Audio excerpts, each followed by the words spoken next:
مشهد سريالي طغى على مخيم الزعتري خلال زيارة عاهل المغرب الملك محمد السادس إليه حاملا الدعم للاجئين السوريين.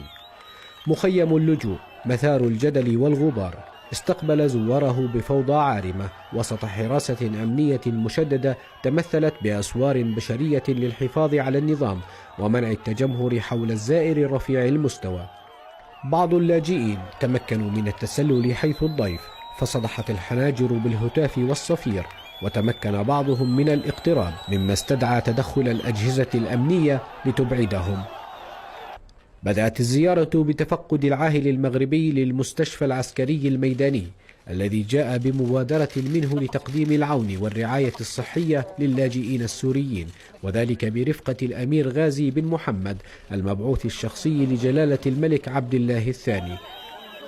لكن الفوضى التي اتسم بها المكان سرعان ما تحولت إلى توتر وتدافع بالأيادي بين حرسي العاهل المغربي والأمير غازي من جهة وبين جموع اللاجئين.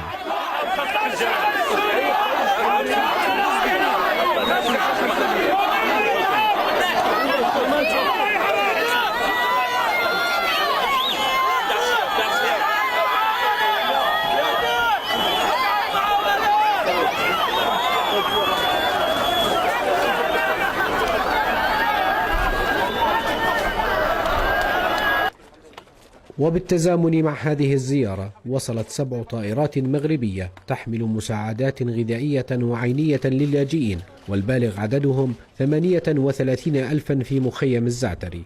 وفي حادثة ليست بالغريبة على مخيم الصحراء اندلعت أعمال شغب بعد انتهاء الزيارة الملكية تعرض على إثرها مراسلنا في الشمال ضرار غنام إلى الاعتداء عليه وعلى ممتلكاته، وكذلك الحال بالنسبة لصحفيين آخرين.